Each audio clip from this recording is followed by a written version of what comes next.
So the reason why I wanted to make this video today was because I wanted to talk about the fact that you are not stuck.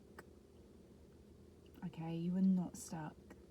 The more you keep telling yourself that you're stuck in somewhere where you don't want to be, in a lifestyle that you feel trapped in, the more you're going to keep yourself in that place, because you're going to create this feeling of powerlessness from within, to the point where even if there are opportunities to come away from the reality that you're currently experiencing, you're not going to be aware of them, or you're not going to go forward and take them opportunities because of this mental barrier that says, well, I'm stuck, so there's nothing I can do.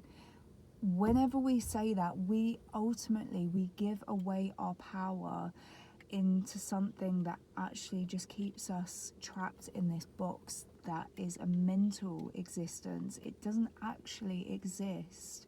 There is no truth in reality other than what we decide it to be true.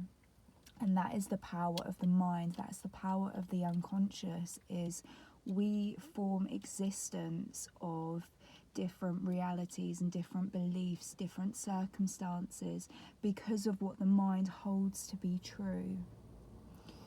So if, for example, I'll use an example for myself.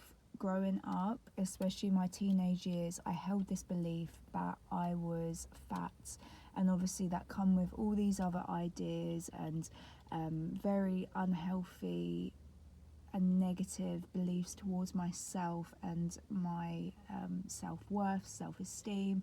But I kept reinforcing the fact that I was fat, and so I kept making that an existence. And it was only till I stopped talking to myself like a piece of shit that I was then actually able to break that perception that I had of myself and create something new. So I completely changed my self-image from the inside out.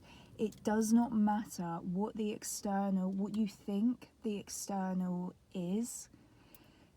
The external is an effect of the internal. So the more that we reinforce something internally, whether that's we tell ourselves we're fat or we're unhealthy, we then perpetuate that into our external, because we hold that belief from within. And so the more you keep telling yourself that you're stuck and that you don't know what to do with life and that you feel like you have no direction, the more you're keeping yourself stuck in that place where you feel like you can't move. And I see this so often with so many people, and I've been there myself, and it creates this blockage that we experience that well and truly it holds us back from the potential we could be stepping into. And this is what I want to talk about today. I want to talk about the fact that your potential is endless, but it's up to you to determine what that potential is and how you can create something from that. When I was 19, I got promoted to start training as a manager, and I had so many people tell me, oh, you're too young to be a manager, or inflicting ideas, but they were coming from their own place. And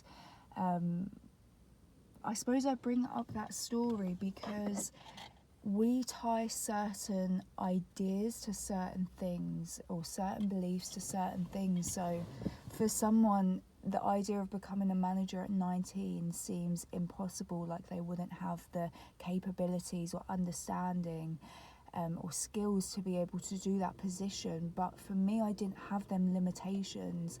At the time, I knew what my potential was. I knew what I was capable of doing. And so I got promoted 2 times whilst I was in my old job. And it's because I believed in myself. Well and truly, I believed in myself. And because I believed in myself, others believed in me too. And that's something that radiates, which also can help you attract the opportunities that are going to help you grow, that are going to help you to step into the person that you want to become. You know what? You don't know what you're possible of doing until you try.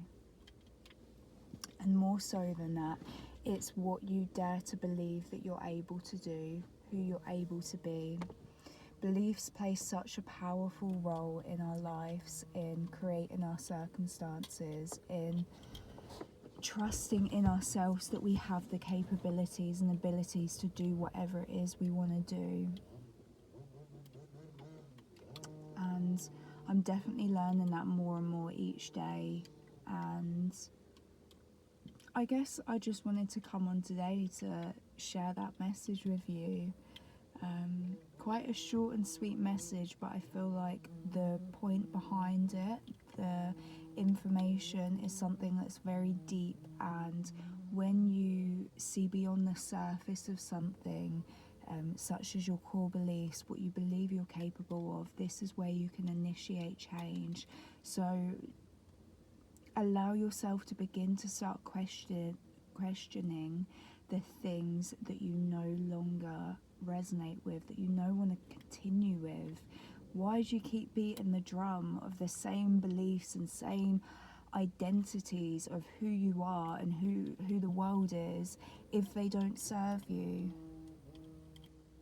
You know, if you tell yourself that the world's a dangerous place and the world, you need to be scared and on edge all the time because you never know what's going to happen, then how does that make you feel?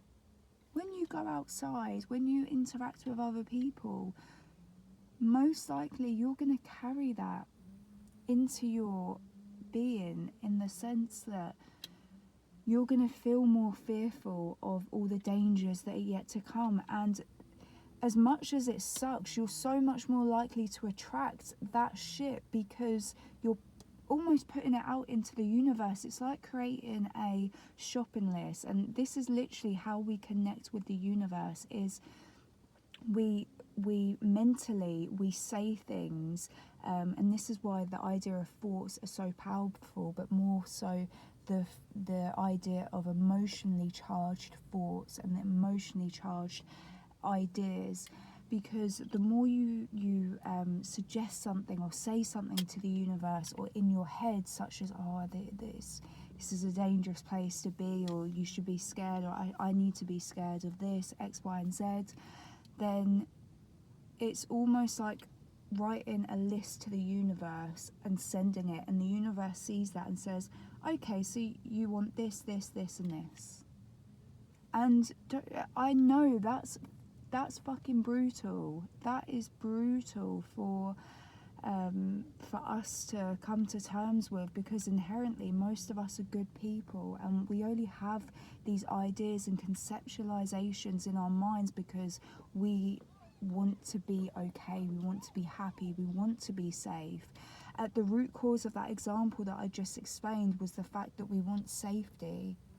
But yet in doing so, in leaning into the fear rather than into the love, which is these two different polarities, which exist on the same spectrum, but it's the vibration that we choose to hold at. So we can either choose to hold the vibration of fear, which is we fear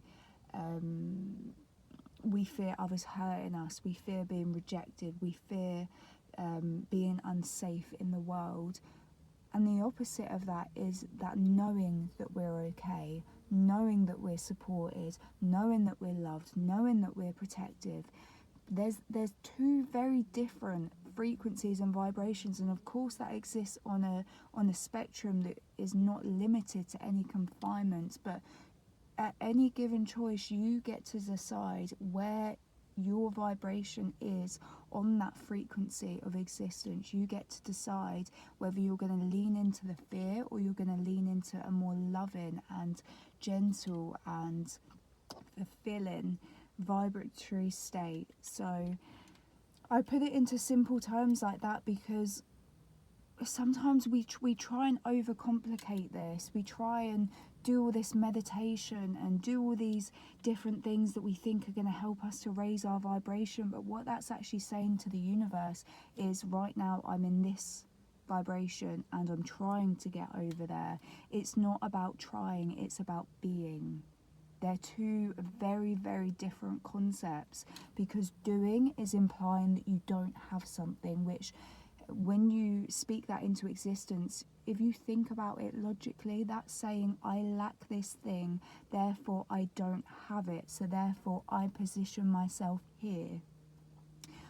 Skip that process. I did that process for so long, and it does not get you to where you want to be. It might give you a glimpse, it might help you in some forms, but again, you're reiterating the fact that you're over here in that fear state and that you're not over there to where you want to be, and therefore you push your desired reality away because you say to the universe, it's not already mine, that's not already me. Whereas being is in the state of knowing, it's in the state of appreciation for what you already know to be true, because that reality that you want to create for yourself, it already exists. There's so many different timelines and versions of ourselves that we can step into, and the more that we're able to come to the point of just being in that already, that's when we shift our reality. And so if we use the example of attracting money, for example, or being abundant, that's a better way to put it, being abundant, you have to be that energy, not attract that energy. The attraction will happen from the being. When you be that energy, you become that state of vibrational frequency that allows you to be that resonance of abundant energy. So stop seeing things from this place.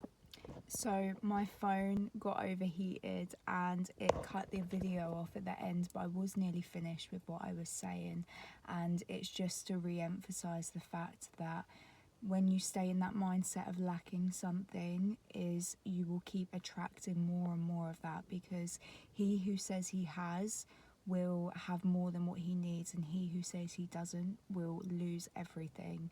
And that is a famous Taoist it's a very famous line, and I know I haven't put it word for word, but the key concept of that is you have to already be in that energy of knowing that you have enough, knowing that you have that life that you want to have, so that it can materialize and manifest, so that you can see it.